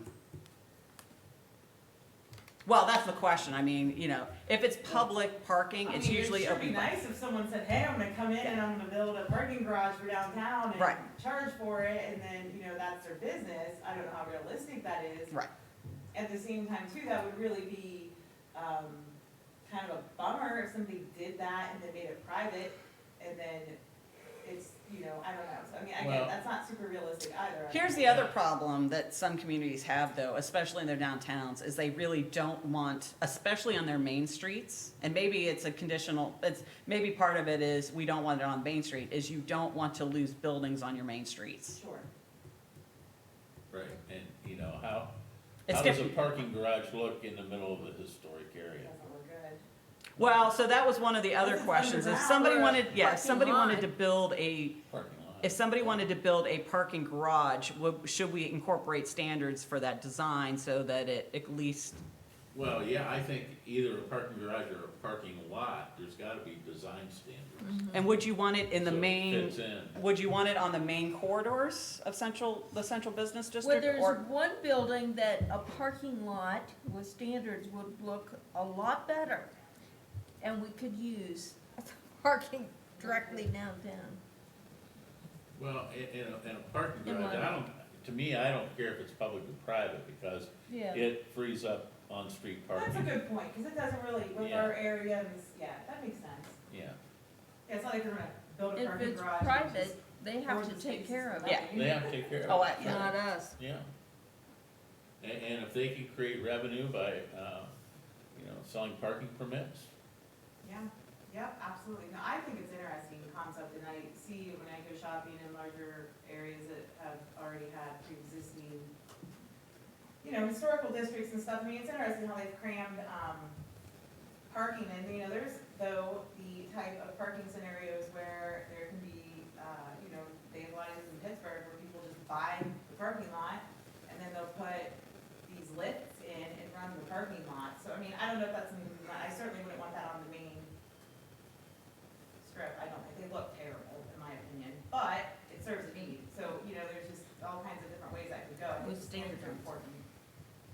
So does it, but, so if we think about the main streets though, would you want parking lots to be there, even if they were screened? Or would you prefer to say, you can have a standalone parking lot, they just can't be fronting on the Can that be streets? conditional? Because I think what Cheryl was getting at is there are a couple spots downtown that would possibly be nice to have parking space there. The buildings that are there aren't necessarily. Well, we have them both as conditional right now, so, I think it kind of just depends, like, I think there's a building or two in my mind that I would sacrifice for parking, but then there's others I'd be like, absolutely not, and, you know, well, and that is the benefit of the conditional use. Also, remember, and during our last meeting, when we were talking about all these pretty design standards, one of the things we were moving for was better, not historic preservation, big time level standards for downtown, but having something that we could incorporate in there how parking lots, you know, could be considered as kind of a, almost like a last, like, there's no better option kind of thing, which is, yeah, so. So we do have, we are already gonna have a couple of ways to catch things. So one, they're conditional use. So if you wanna have a parking lot or a parking garage as a principal use in downtown, you would have to go through conditional use. So you already have to go through planning commission. But we will have another level of design standards that are better than what you have now. I think that you have to, since we're kinda in the unknown, you almost have to have it that way, and then go from there when it comes to that point. Yeah, okay. That's a safe bet. That's just my opinion. I agree with that. Okay. Cause I don't think we wanna just say, yes, you can put one right here, we better. Cause I know in certain areas now, especially, what was I gonna say, in areas that consider business, and there's some prime spots, we've been bitten by the bug that you can put storage units in it. And it drives certain people absolutely insane, especially some of our, not only our developers, but our realtors, and I see why. We're gonna have a conversation about, I don't think I know. I don't think we're gonna have it today, I but know. self-storage is coming up. Okay, I figured it was, because I know that there's certain areas that you can, but it's a sour taste for a lot of folks that, man, that'd be so good if it was just, you know, because it's in a, the last one was a nice, busy street, Yeah. and just off of it a little bit, a business may have been able to go in there, but No. I knew that was a different location, but I'm just saying, with the parking lot, we better just put it in a safe spot to say, we better have a say on it, Gymnast. you know? Okay. Public utility buildings and facilities, I actually already changed this to make it conditional across the, I don't know why I had it prohibited there, but public utility and building facility, they could be considered in every district, again, because they're kind of critical. Residential community centers, these are for residential subdivisions and apartment complexes where they have a building that is like a gathering spot, you know, the swimming pool and kind of combination. So we're allowing those as part of subdivisions and stuff. If they had a lot that was dedicated just to this, they could do that. Wireless communication systems and telecommunication systems, Marvin, this is where I'm looking at you. These are not in the current code, but I was asking this and adult entertainment, whether or not they should be rolled into it. The wireless communications doesn't, as far as my read, and I know Joshua, I think you said it's outdated to begin with, but from my read, doesn't tie back to the zoning. It doesn't say anything exactly like what zoning districts it can be in versus the adult businesses do. So I guess my main question is whether or not those should be rolled in to the zoning or whether they should be standalone. Adult entertainment, I mean, I don't think we want adult entertainment businesses. I Well, mean, let's talk about the warrant, let's talk about cell towers Now, first. wait a minute, now, wait a minute, up on West High, we got an individual interested in opening up, what's kind of, was called West High Fives. And he asked about it, and so we really need to be thinking about that. Well, so you And have know right now, regulations I'm for it totally now. joking, 'cause I see a mouth gap open like this over here on my right, so I am just joking. West High. West West- High. I think the West High Fives, I might have wrong, but I think that was the name he was thinking of. Don't put that out past Marina. Hey, I was walking around New York City, you know, at our planning conference, and they had the breast side, and it was like a maternity thing, and I was like, okay, I get it. Uh-huh. That's interesting. Well, now adult entertainment's in industrial. So that is what you have now. So there is a relationship to zoning that is outside the zoning code right now. So the question is, and I get that you say you don't want it, but now we're back to a protected class of uses. It's like free speech, it's free expression. So Industrial. basically, this is one of those things you have to allow for it somewhere. It doesn't have to be perfect, you know, you know, there's all kinds of you know, if you write laws that like, or if you write the language to the point where, like, okay, if you looked at all the industrial and then you put those setbacks in and you couldn't do it, you'd be in trouble. If somebody challenged you. Well, yeah, you can regulate it with time, place, and manner Yes. restrictions, Yes. I would because it's a say- speech issue. So right now, you have it provided in industrial, you have the traditional setbacks from schools and churches and all that fun stuff. But it's not in the zoning ordinance. So my question is, should that be moved to the zoning ordinance? Put it in R1. No, Just joking. Well, I'm thinking- I think GI is good. Standalone? Yeah, what do you think, Marvin? I think a standalone, yeah. You wanna keep it standalone? Well, and we can do a cross-reference in here and just Yeah. say, look there. But, yeah, and that way, I mean, that way, there's only one change you'll have to make because it's called a different district in that, but, yeah. A lot of the regulations you have in there really don't tie back to the zoning other than where it can be. So, okay. That's the quirky one that's like, yeah, I know nobody wants it, but the good news is with all the stuff that's free online, we don't see a ton of this going in anymore, but That's true. The wireless communication, I mean, the only thing there would be the towers. I was gonna say like an empty lot, here's a tower, boom, and Oh. that just looks a nice one. Well, and again, it's, the reason I raise that is, this is where again, I don't have a strong opinion one way or another. Some communities have them in their zoning ordinances, some have separate ordinances, and you, right now, it's in a separate part of your codified ordinances. Unlike the adult entertainment, I read through it, I did not find any reference to like, oh, you know, we have different rules for residential versus, it's just, these are the rules for wireless. So that's one I was like, you know, there's really no connection, but I'll just ask you the question. Keeps the planning and zoning code shorter if we don't have it in there. I don't see any harm in having it as a standalone I- section. The way it's written now, I don't think there is. They're mostly going in the right-of-way areas. The and small That's what cell. we've been dealing with as permits for that.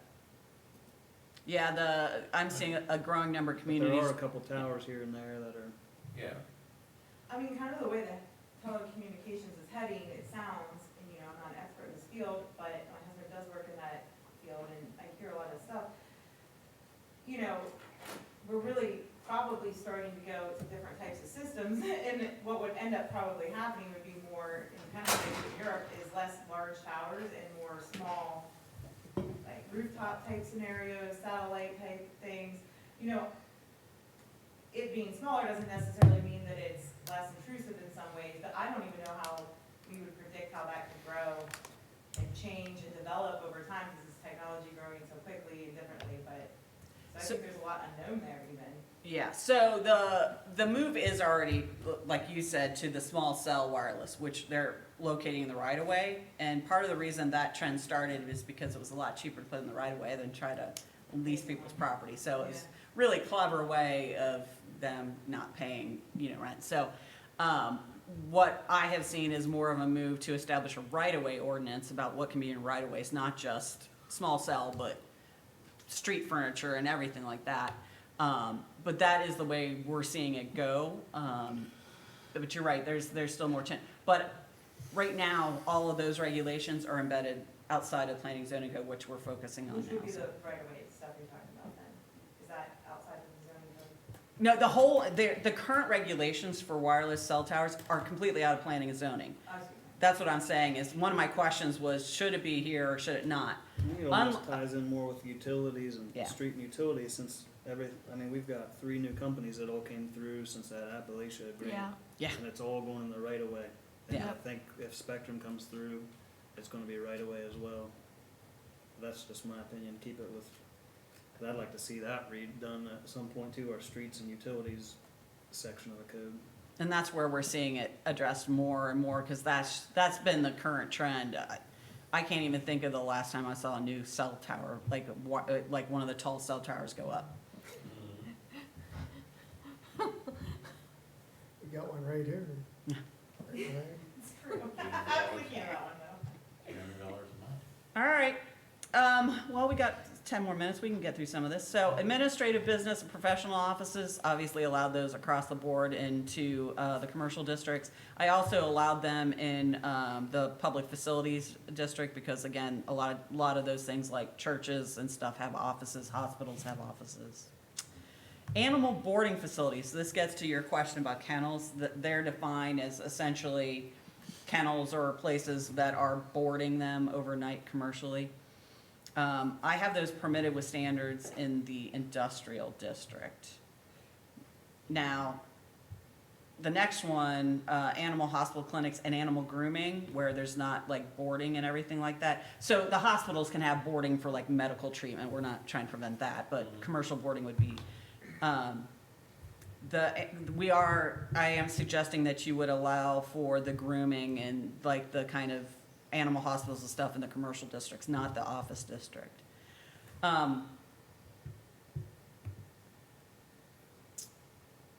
Just thinking if there's anything else. No, okay. Assembly halls or conference centers, I have suggested that you would allow those downtown, because again, gathering, as well as the general business, and possibly conditional in the public facilities. The reason being is I could see like Kent State or something wanting to, I'm seeing more and more of those building some kind of conference center. So that could be something you would want allowed there. Automotive repair and service, not everybody wants to do this, but a lot of communities kind of have made a break between minor and major. Minor being AutoZone, or, those, or tire discounters, where it's really more of a commercial operation. You can go in and have quick service done, oil changes and stuff like that, versus the major stuff, which is like body work, where you're having some serious engine work done, in which case we're putting those in the more intense, so those would be conditional in general business, or what we're calling regional, which is out by your high street, and then permitted in the industrial. Does that make sense for you? Yeah. I just had a quick question. We have different things scattered throughout the city. Yeah. And so would the people that have had their business there, they would still be grandfathered in, Yes, correct? correct. Okay. Unless, again, part of this is trying to fine tune this to your needs in the city. So if you were to say, listen, our regional business area is kind of populated by a lot of those major ones already. Maybe it's one where we allow it conditionally, maybe we expand on that. Well, we do now. I don't know, are those major ones in your neighborhood business, the smaller scale stuff? I'm thinking of A&M on Tuscarawas Avenue. Yeah. That's where we go. And then there are some on, West High. Are those your general business districts though, which is what we're calling regional? No, no, Tuscarawas Avenue is in, it would be residential, right? At the very end, there is some business zone lots though. So is it A&M business Is that where or? is that where like Bridges Electric was? And- Yes. Yeah, I think a Oh. couple of those are, I think we need to keep, some of them go towards, if there's gonna be some places that we don't want there. So if we Right. can fit that in as non-conforming, it's allowed till it's not used anymore, Yeah. and then we can eliminate it that way, Yeah. would be my preferred route on that stuff. Because- So this conditional use here would allow it in like close, the areas like close to the interstate, what we're gonna be calling regional, and it would, lesser in the neighborhood scale commercial areas. So that we're really focusing on keeping it in the more intense commercial. Right. And we are gonna talk about non-conformities, Yes. right? We can do that next. I can write these things in any order you want. Commercial and business support services, so these are, typewriter repair. I don't know if there's still anything like that. These are things that they're not retail, but they are providing like services that are supportive of businesses or that kind of thing. So I have those in they're FedEx and that kind of thing, or commercial and business support services. Commercial greenhouses, I have that in the regional. Again, you're gonna see that tied with like Lowe's or something anymore. So the opposite of the active recreational, commercial recreation, right? So these are the pay-to-play stuff. I've broken them into indoor and outdoor. Outdoor is a particularly conditional one because talk about a range of things that these could be. These are amusement centers or go-karts or anything like that. So anything that is outdoor and commercial, they would have the opportunity to come in and seek a conditional use. The indoor ones is because they're entirely indoors, make them a little bit easier to do. So they would be permitted in regional and the industrial or conditional in the neighborhood business. So some small entertainment facility might come in, you could consider it. We're seeing a lot of like ideas for indoor soccer fields. Is what we've Yes. been seeing. Yeah, we see a lot of those nowadays. Financial institutions, your banks, one of the notes I said, whether or not drive-throughs are part of these facilities, we will deal with as an accessory use. So that's why I have banks and financial institutions in the office district. We may, when we get to the accessory use discussion, say, well, you don't want drive-throughs in that particular area, or you may say you do. So don't get caught up on whether there's drive-throughs is my point on this. Fuel stations, I have them conditional in the kind of what you're calling, I think your business type B, the smaller scale. and permitted in your regional and industrial. And the reason why I have it industrial is we're seeing like, can't think of the name, for propane fuels and stuff like that, we're seeing that show up now. CNG. Yeah, charging thank you. stations. Funeral homes and mortuaries, I have them permitted with standards, mostly about the the traffic in, your business districts now, not the office district. And then also in the industrial for cremation services. Hotels, again, regional, which is where they are now, and downtown, if somebody wants to put one downtown, I'm sure that would be lovely. One of my footnote there is short-term rentals, bed and breakfast kind of things, short-term rentals, how are we feeling about them? Where are we feeling about them? We're at council discussing legislation on that right now. There's legislation in committee right now, I don't know. I took it past, several community leaders before I did it, and I incorporated all the ideas that they gave, and now it's in Mr. Lonzer's committee. And I think I sent you some language did. at some point, okay. And I used some of that. Would that apply, would you, because I didn't include it here, but it comes up as a question, what about a bed and breakfast? If somebody wanted to do a bed and breakfast versus a Airbnb their house out? Well, my stance on all of those, short-term and bed and breakfasts, is they have to adhere to the same inspections and, bed tax remission Yeah, as hotels and motels. Let me ask you this question, because somebody here's telling me one thing, and I'm reading it, and I'm interpreting it another way. On those bed taxes, and that specifically says it applies to hotels, and the code specifies what a hotel is. And I don't think it meets the definition of these short-term rentals that we can apply to get bed tax from. I think the only way we can get tax from them is an income tax. Do you have any insight into that? I want to read your hotel tax language, because I think that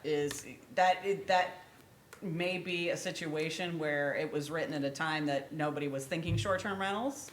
And that the intent, is that you would need to change that language to incorporate everything that you think is hotel tax. Because I have seen other communities that it's written in a way that it's not just applicable to hotels, it's applicable to transient stays. In which case they've been able to use that to capture bed and breakfast, short-term rentals, anything that you could classify as kind of a transient stay. Because, well, the Ohio 30 Revised days. Code, the Ohio Revised Code defines hotel Right. as much larger than that. And you're saying we can narrow that definition? You can define hotels however you want in zoning, or short-term rentals in zoning. I think the question is, how is the tax written? Yeah. And what definition of hotel do you use there? And because that's what I'm having a hard time figuring out. I don't see right now how we tax them as a bed tax. We passed legislation that strictly addresses that tax. Yeah, but it's got to be legal. Just like you'd pass, an income tax. Right, but it's got to be a legal tax. It's got to be permitted Right. under the Ohio But- Revised but Code, and I under don't see home that. rule, we do have the, taxing authority. That's what I was wondering, For income if tax. that's not the wiggle room, is Yeah. that your tax, the hotel tax language can be changed. I had the same question, Marvin, because I've been thinking about that, I'm like, I mean, what I'm looking at the definition of hotels in the section under bed tax in the Ohio Revised Code, and it doesn't fit these short-term rentals. Well, I wouldn't, given what I'd have to look at it. And what I'm reluctant to do is create a new tax and it being found to be an illegal tax where we're liable.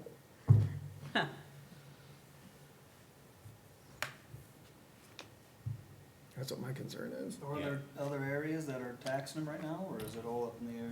I've been told, but nobody's provided me with anything that shows that they're taxing them.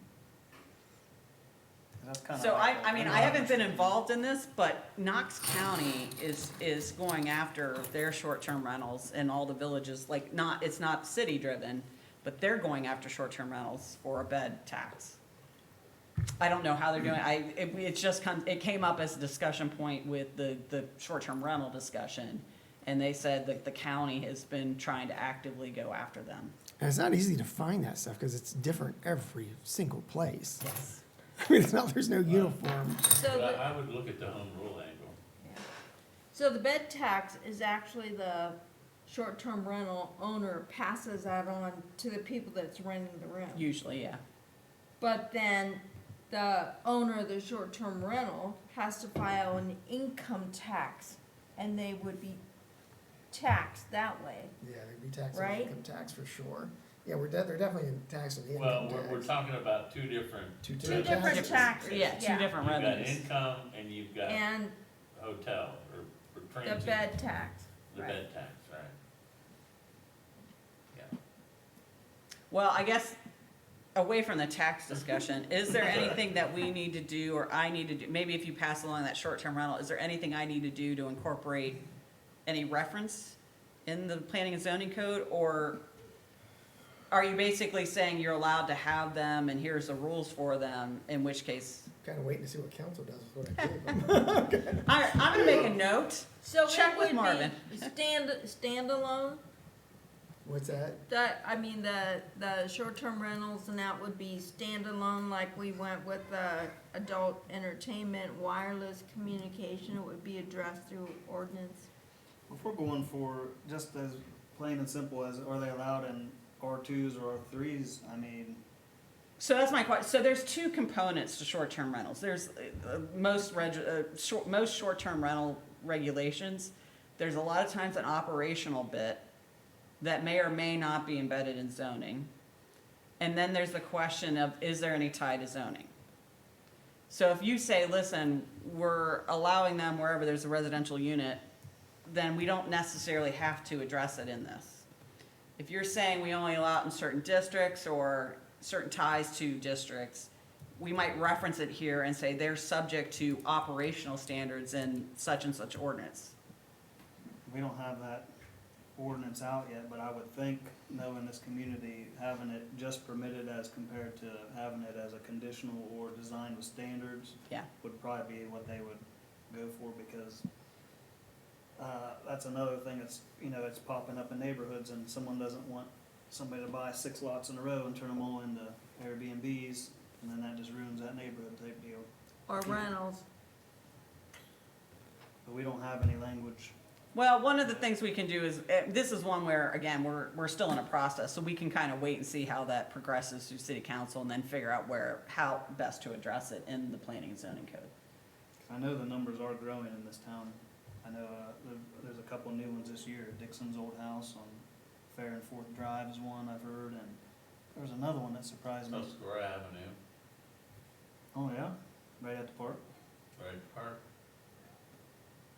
Which I don't have a problem with There's a huge them. risk in our town for this, but like, Napa, and it's a place I'd love to visit, it is almost impossible for people, I mean, it's very touristy, obviously, but now it's become impossible for people to buy homes, and they don't even actually allow for Airbnbs there. They might now, but they didn't several years ago, but people were doing it anyway. And then now it's a scenario where it's all investment, like, again, we're not a tourist town like Napa, but it certainly is interesting to see what happened there, and it's painful. Well, I mean, that's the thing, if you allow Airbnbs, I mean, that dries up your housing stock. And we have a critical housing shortage in this town and in this county. That's why New York City has put a pause on short-term rentals and pulled back on them because Oh, I sent you something they were about eating that, up didn't I? Yeah. their housing stock, which is already like outlandishly expensive, so. So we could say no Airbnbs, short-term rentals. We could just, as Yeah, a we city, could, some just places say no. have flat out. Prohibition. Have her just Yeah. limit to where they can go, which will limit the number of them. So, again, this is, I shared some stuff that I've done in research with Marvin on this. You know, and there are some communities that, you know, they can only go in certain zoning districts. And then there are other, like City of Cincinnati's ordinance, says you can have them in any dwelling unit. Part of the reason why is while they think there will be some, they didn't think it was gonna outrun their housing stock, really, like create such a critical shortage. So they allowed it, and they have, it has nothing to do with zoning. It's, as long as it's not being used for like low-income housing, or some kind of tax credit, you can have a short-term rental, and they have operational standards that are completely outside of zoning. Other communities limit it to, you know, like what will be your R2 or R3 district, so you can't do it in single-family, or short-term rentals is another one of those ones that's like chickens. It's all over the place, depending on. Savannah, Georgia is a huge example of where they had to put a kibosh on it because everybody wanted to be short-term, buy up those properties around their cute little squares and short-term rental them, and the city said, whoa, whoa, whoa, no, no. So now it's like 20% of housing in each like ward can be That's the used. thing, real estate investing groups are buying them up and then turning whole blocks into, Yeah, they're not people from around here. No. they're not. we get touristy people Yeah. from Amish country and Yeah. Canton, you know, And, during certain times you know, of the year. back to our definition of family, sure doesn't fit the definition of family. Right. So we could consider just saying, short-term rental, If We could we ban, lawfully do absolutely, that, we could yeah. since we have especially since we have a housing shortage. And as long as it isn't HUD or whatever you just Yeah, said. yeah. Garraway High School has Airbnb right across the street. How do you monitor who's, Oh, yeah, that's absolutely terrifying. You how could, do you monitor who's running that? Yeah. you couldn't. Well, Yes, I mean, Garraway High School has an Airbnb Yeah. literally right across. the So, street. you know, New Philly has one right there too. that's why, All the Chris, Yeah. particularly Dee Grossman is pushing to, if you're gonna have them, you've gotta treat them like hotels and motels, where, you know, you gotta register in, you know, who are you, where are you from, show me your license, that type of thing. Well, that's what my legislation does, and it makes them subject to inspections by the fire department, Yeah, And- building inspector, and the, And she wants. And part I've of had that communities tax. that said, we're only allowing them where hotels are allowed. In which case, you know, a lot of times you can't have a single family or, you know, two family. We're allowing, well, you know, we're getting towards the end here, so I put a pause on it, but like mixed use buildings, so if, you know, maybe in downtown where you would allow hotels, you could have it on the upper floors. Okay, well, that's fine. And so I do have communities that said, you know, as far as we're concerned, they're the equivalent of hotel, they can only go where hotels, so they can build buildings, and that's actually the newest trend in short-term rentals, I think it's called Mint House, is they're building what looks like apartment/hotels, and they are short-term rentals. I'm looking at one as an option for the next National Planning Conference in Minneapolis. you bring up a good point, we've got that instance downtown here, where a gentleman bought a building, the business is in the bottom floor, but the upper two floors, he's renovating for Airbnbs. Right. Which, if any, I mean, this is probably the area you'd want tourists. Well, yeah, I mean, yeah, There's that good sets and up, bad to it. Yeah. yeah, I mean, to me, that's good for downtown revitalization, because, yeah, you have people coming here, staying here, From out and of they the have to take in all the entertainment and everything else we have downtown. I will give you the flip side of this, though, is there are communities that have seen, you know, where they're struggling with some blighted buildings that now all of a sudden get some investment because they're an investment property. So there's good, this is Yeah. one, there's a balance, there's some good and bad to both sides of the, you know, or not both sides, there's 20 sides to the Could coin. encourage that to get in the second and third floors of some of these downtown. Well, That you wouldn't take, be taking away housing stock either. you take that concept of what he's got going up on that second and third floor of that, I mean, there's people that wanna do that, they wanna go, they'll spend the night there, because now they can go do festivities downtown, the Dora, things like Yeah, that. they don't have to. And they don't have to drive, cause they've got a place to go back and stay. I So, I wish mean, somebody there- buy there'll be terrace local apartments, people turn the whole doing thing that. into an Airbnb. So that, Have to we can fumigate that consider for a couple years. none or a very specific location. You can consider all range, you can consider none, you can consider everywhere, you can consider everywhere in between. Yeah, I have a sheet that I printed up all the options. There's Or some I can tourist send that to towns that do- council. How big is that sheet? Well, I'm narrowing our options Go ahead, to Mary, those go ahead. two. There's some tourist towns that make it so that if you own the building, you have to agree to either live in it a certain amount of Yep. time or leave it empty a certain amount of time to satisfy this like owner occupancy to say that it's a true like Airbnb. In That Gambier, was the yeah. initial intent of it, you own the home, you're renting out Right. your space. In Which is Gambier, interesting. yeah, in Gambier, because Kenyon College likes to buy up properties for, and the alumni are very wealthy, we have a provision in there that makes it easy if you own the building and are like, you know, if it's a multifamily and you're living in one, that's fine. If you're renting out rooms, that's fine. Or if you maintain the house as your, like, voting registration, so that is your primary residence, because the professors might leave for 3 months, they could short-term rental for 3 months as long as that we know they're coming back. So that's, you know, that's where I was like, when he said the options, I'm like, what's the option list? You know, I have tenants right now that want to move out of my property in the worst way. They were approved for a $150,000 loan.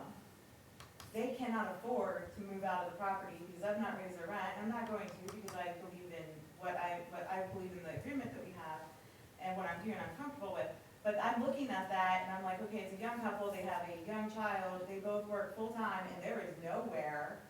So out of whack here. Yeah. It's just, they are. Everywhere. They are pigeonholed in a tiny little apartment, and they have been trying for 4 years to move now. And so, it's just that scenario where I also see like, you know, they would very happily move to, you know, some of the more, longer-term residential areas that we've had, like the older Mhm. residential, they would love to live in those areas, and they just can't find something that's number one suitable to them in their price range. Yeah, So yet they're just staying, and it hurts, I can see it hurts, and Yeah. I feel terrible for them. So, I mean, then you look at the Airbnbs coming in and buying some of those places, and it hurts our town, it does. In other ways, Yeah. besides the safety and compliance and the bed tax and, but then like stuff downtown, I love the idea of that being a possibility to have some of that like how Worcester does, and, you know, so it's like very complicated, I can see. When is the next regularly scheduled planning commission meeting? That's usually when we, That's the, second Tuesday of the month. It's a voting day, isn't it? That's voting day. Voting Exactly. day. second Tuesday is the Second 14th. Tuesday is 14th. Oh. The 7th is voting day. Okay, Yep, so I won't be here on 14th at 7th. 1 p.m.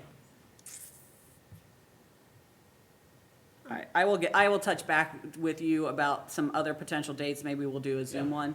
I think I have to be at Butler County's at 3, which will make it not, No, you can't do that. I need to find out what time their All right. planning commission is. But I'll get back to you and maybe we'll do a Zoom one and we'll do it quickly so we can kind of keep going with this momentum. Yes, let's do it. Okay, Thank you. we'll get there. Yeah, we will. More stuff to read though and think about. That's okay. Thank you. All part of the process. Yep.